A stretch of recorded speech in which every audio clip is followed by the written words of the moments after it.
बाद सबके किन हालात में क्या क्या हिस्से हैं, वो सारे हिस्से किताबुल्लाह में मुतय्यन है, उनकी तफसील आए। दूसरा बाब जो शुरू होता है वारिसीन का, वो है असबा। असबा इसको कहते हैं, इसकी तशरीह आई कि वो करीबी रिश्तेदार जो गोश्त पोश में एक दूसरे के शरीक, खूनी रिश्ता, खानदानी रिश्ता, जो अकरबा में से। असबा की इब्तिदाई 2 किस्में बयान की गई, एक नस्ब के एतबार से और दूसरे सबब के एतबार से। नस्ब के एतबार से जो असबात हैं जिनको असबाए नसबी कहते हैं, इसकी 3 अनवा बयान की गई। नौ अव्वल में असबाब नफ्सी, दूसरी किस्म असबाब बगैरी और तीसरी किस्म असबाब गैरी। असबाब नफ्सी में 4 असनाफ जिक्र हुए, बुनुवत, उबुवत, उखुवत और उम्मत। इन चारों असनाफ के बारे में यह कहा, ये 2 उसूल पर मबनी है। एक असल है कुर्बे कराबत का और दूसरी असल है कुव्वते कराबत। इन बुनियादों पर असबा की तफसील है।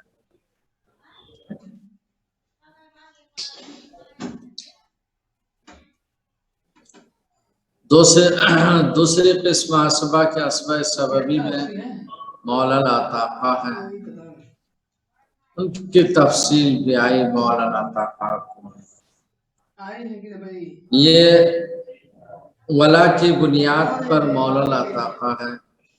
ये क्या है, इसका तस्वुर इस्लाम में यह है कि अगर किसी शख्स ने कोई गुलाम आज़ाद किया, वो मुअतिक कहलाएगा, और जिस गुलाम को आज़ाद किया वो मुअतक कहलाएगा।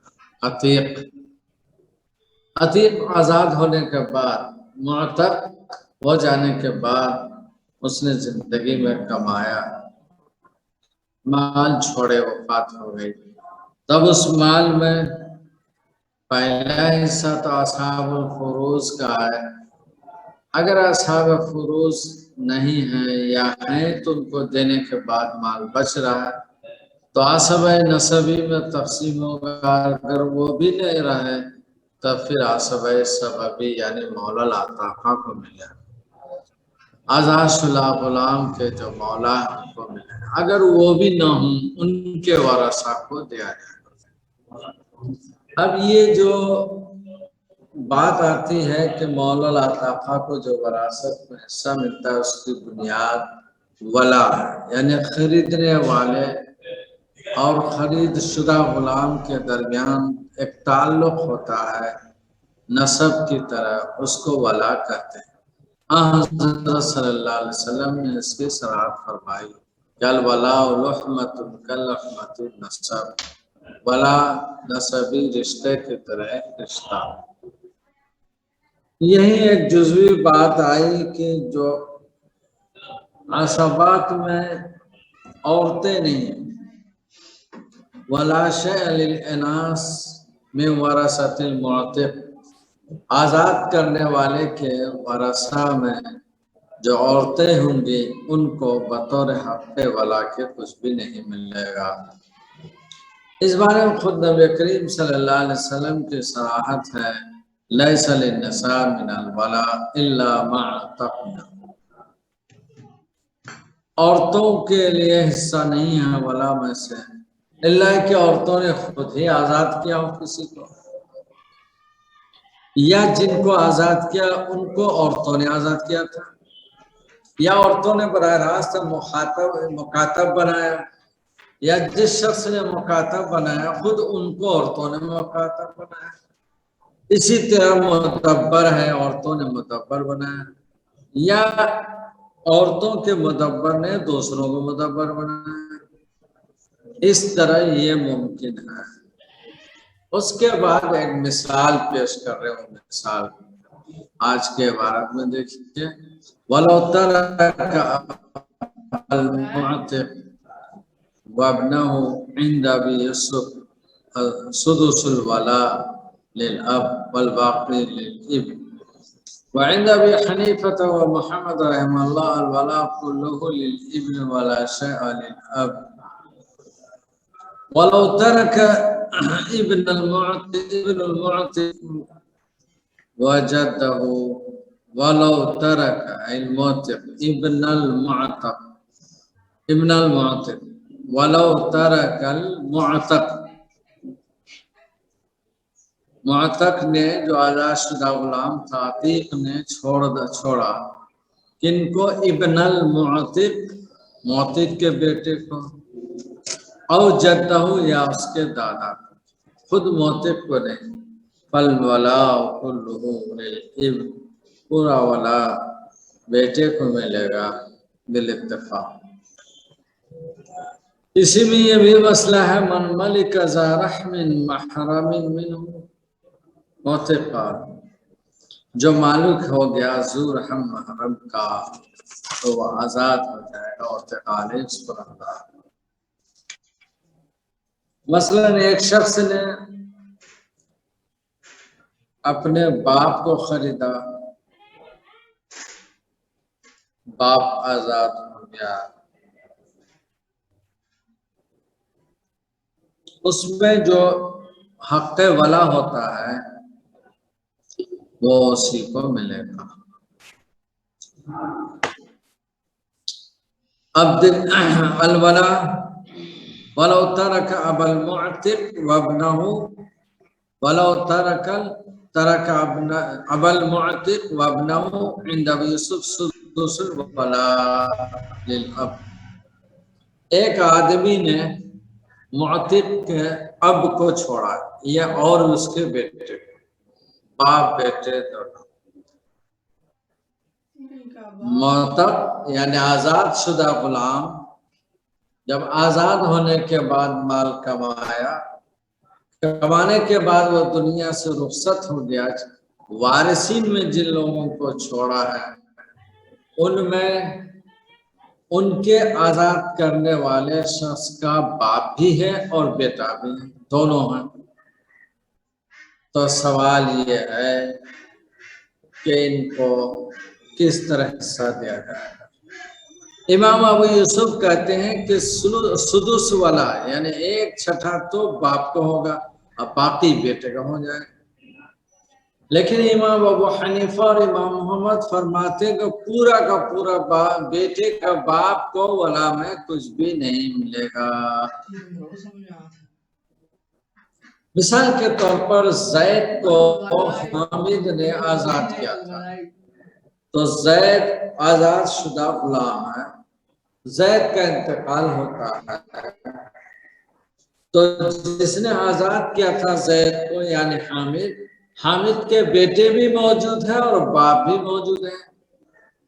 तो विरासत में बतौर वला के किन को मिलना चाहिए? बाप को, मुअतिक के बाप को या मुअतिक के बेटे को?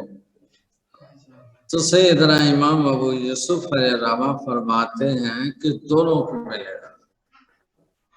बाप को तो एक सुदुस मिलेगा जैसा कि असहाबे फराइज का हिस्सा होता है, बाकी बेटे को मिल जाएगा जो कुछ भी माल है बतौर वाला के मय्यत के ये मुअतिक के बेटे को मिल जाएगा। लेकिन इमाम अबू हनीफा और इमाम मोहम्मद फरमाते हैं कि कुल का कुल बेटे को मिलेगा, बाप को कुछ भी नहीं मिलेगा। ये भी मसला साफ है। आगे है वलो तरक इब्नल मुअतिक वजद्दहु, अगर यही शख्स इंतकाल करता है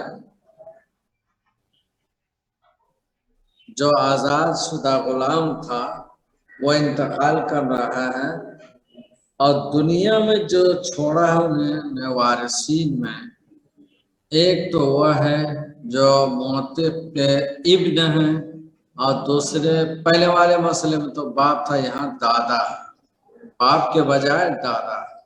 तो अब क्या होना चाहिए?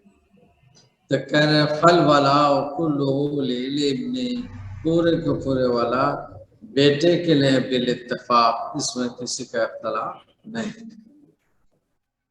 अब उसके बाद उस रिवायत को बयान कर रहे हैं जिसमें कि ज़ुरहम महरम अगर मालिक हुआ अपने किसी अजीज का, ज़ुरहम महरम का, तो वो आज़ाद हो जाएगा। वो रिवायत ये है मन मलिक ज़ारहमिन व महरमिन, जो मालिक हो जाए ज़ुरहम महरम का, मसलन बेटे ने बाप को खरीद लिया या बाप ने बेटे को खरीदा या भाई ने भाई को खरीदा, ज़ुरहम महरम का मालिक हो गया, तो इसमें मसला तो आजाद हो जाएगा। वयकुन वलाहु लहु बिक़द्रिल मिल्क, और वला बक़द्र मिल्क मिलेगा। यानी खरीदारी में मुमकिन है कि दो बेटों ने मिलकर खरीदा, एक ने 25,000 दिया, दूसरे ने 75,000, कुल 1 लाख में बाप को खरीद कर मालिक हो गया, तो क्या मिलना चाहिए? तो जो पीछे मिलना चाहिए था मिलेगा ही, साथ साथ यह मसला आता है कि जो माल बचा हुआ उसमें ये वला वाले माल में बक़द्र मिल्कियत देंगे उसको। एक का 75,000 है तो उनको 3 हिस्से मिलेंगे, और एक के 25,000 है तो उनको 1 हिस्सा मिलेगा। अब इसी पर मिसाल दी है, एक शख्स का इंतकाल हुआ, उसने 3 बेटियां छोड़ी है। वयकुन वलाहु लहु बिक़द्रिल मिल्क, मिल्क के बक़द्र वला मिलेगा। जैसे सलासा बनातिन लिल कुबरा, सलासा बनातिन किसी की 3 बेटियां थी जो बाप को मिलकर तीनों ने खरीदी थी।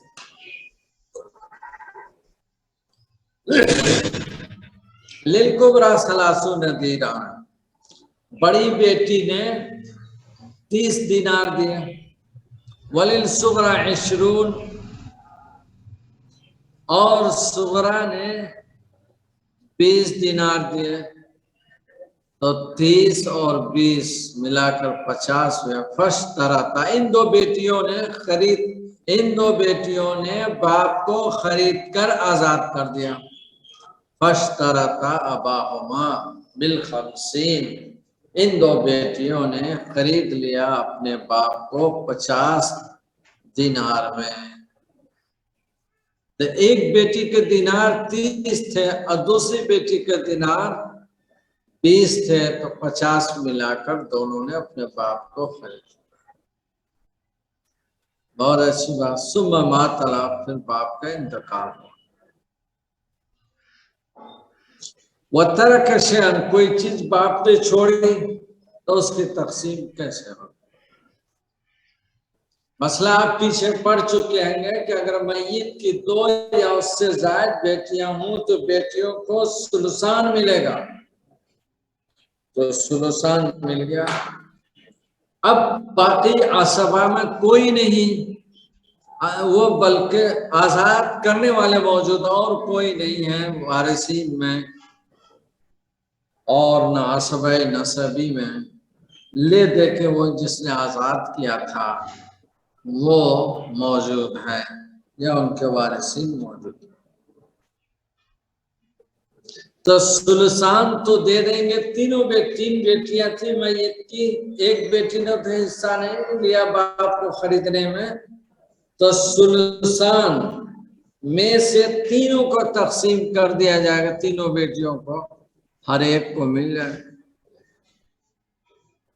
अब एक सुलुस रह गया था, यह सुलुस सिर्फ उन 2 बेटियों को मिलेगा जिन 2 बेटियों ने मिलकर बाप को खरीदा था।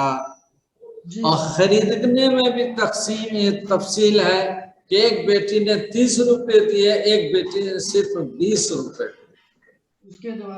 तो एक सुलुस जो बच गया था उस एक सुलुस को फिर कई हिस्सों में करेंगे। वह कितने हिस्सों में करेंगे? 5 हिस्सों में करेंगे। एक सुलुस को फिर 5 हिस्से लगाएंगे।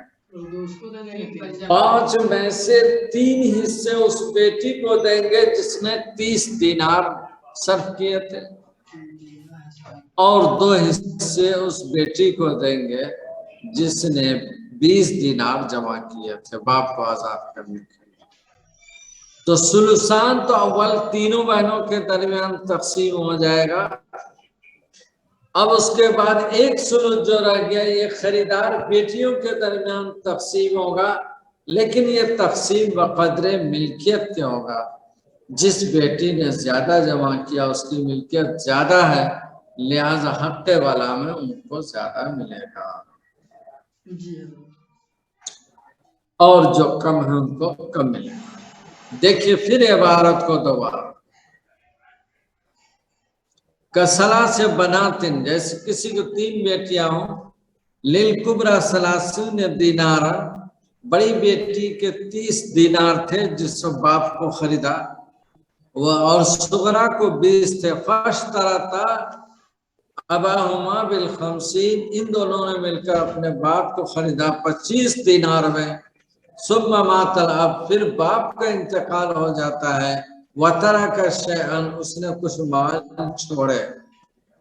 बस सुलसान बैनहुमा सलासन बिल फर्ज, सुलसान तो तीनों बहनों के दरमियान तकसीम होगा।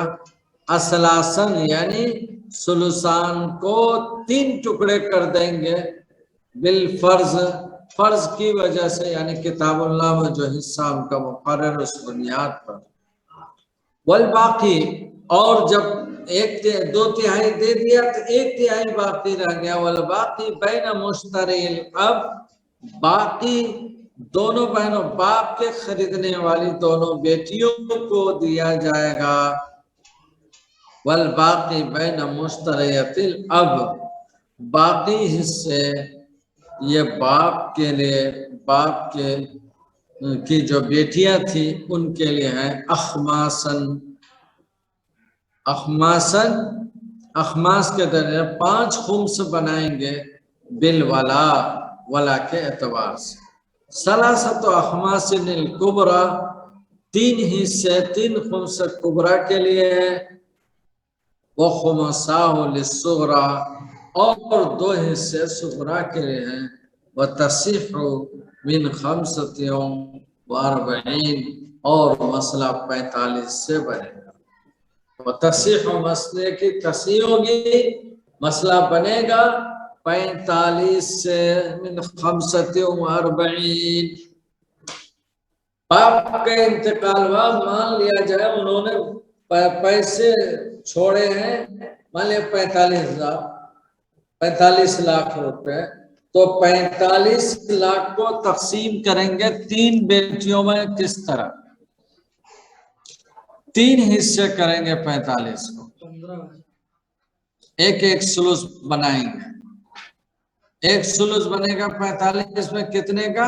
15 लाख का, 15 का बनाएंगे। 45 लाख रुपए थे जिसमें के 30 लाख 3 बहनों के दरमियान तकसीम होगा 2 सुलुसान। ये सुलुसान 2 सुलुस बहनों, तीनों बहनों के दरमियान। अब 30 लाख हो जाएंगे 2 सुलुस, तो 10-10 लाख करके तीनों बहनों के दरमियान बतौर हिस्सा के दे दिया, बतौर फर्ज के। किताबुल्लाह में जो अस्हाबुल फराइज हैं। अब रह गए इनके पास 15, एक सुलूस रह गए, यानी 15 लाख रुपए रह गए। इन 15 लाख रुपए को उन बेटियों के दरमियान देंगे बतौर वाला के जिन्होंने बाप को खरीदा है। अब बाप को खरीदने वाली 2 बेटियां थी। 50 दीनार बाप पर थे दाम के एतबार से, एक ने दाम दिया 30 दीनार और दूसरे ने दिया 20 दीनार। तो गोया 5 हिस्से करेंगे, तो 15 को 5 हिस्से करेंगे तो कितने आ जाएंगे? तीन तीन करके एक हिस्से हो जाएंगे। तो जिस बेटी ने 30 दिनार दिए थे वह 3 गुना दिया, जिस बेटी ने 20 दिनार दिया उसने 2 गुना दिया। तो इस 15 रुपए को 3 हिस्सों में करेंगे, 3 हिस्से 5 हिस्सों में करेंगे। 3 हिस्से तो दे देंगे उस बेटी को जिनका ज्यादा था, यानी 30 दिनार थे, और 2 हिस्से उस बेटी को देंगे जिस बेटी के 2 हिस्से थे, 20 दिनार थे। इस तरह 15 दिनार को तकसीम कर दिया जाएगा 5 हिस्सों में, तो हर हिस्सा 3-3 पड़ेगा। तो एक बेटी जो बड़ी वाली है, जिनके 3 पॉइंट जिनके थे, तो उनको 9 रुपए दे देंगे या 9 लाख रुपए दे देंगे। और दूसरी वाली बेटी जिन्होंने 2 हिस्से के बकदर खरीदा बाप को, तो उनको 6 देंगे। 9 और 6 15 हो जाए। इस तरह ये मसला है। तो उसी को कह रहे हैं कि वल बाकी बैन मुश्तरिल अब अखमासन बिलवला, बाकी हिस्से बतौर वला के खुम्स के एतबार से तकसीम करेंगे दोनों बहनों के लिए। सलासत अखमासिन कुबरा, 3 खुम्स कुबरा के लिए, व खुमसा सुगरा, और 2 खुम्स सुगरा के लिए, व तस्सीह मिन खमसत व अर्बईन, और मसले की तस्सीह होगी 45 से। 45 में 2 सुलूस निकालेंगे, यानी 2 सुलूस जब निकाल देंगे तो 30 निकल जाएंगे। 3 बहने हैं, 10-10 करके तीनों बहनों को दे दिया। अब उसके बाद बच रहे हैं 1 सुलूस यानी 15 दिनार। अब 1 सुलूस को 2 बहनों के दरमियान तकसीम करेंगे बेतबार मिल्कियत के, जिसने जितने पैसे देकर खरीदा। 3 गुना मान लिया जाए, एक बेटी ने दिया 3 पॉइंट, दूसरे ने 2 पॉइंट, तो इस तरह 3 और 2 5 हो गए। 5 हिस्सों में तकसीम करेंगे। एक बेटी को 3 हिस्से दे देंगे, उसमें से एक बेटी को 2 हिस्से देंगे। उस एतबार से इसमें है कि तस्सीह मिन खमसत व अर्बईन, मसले के तस्सीह होगी 45 से, और 45 में इस तरह में जी घंटा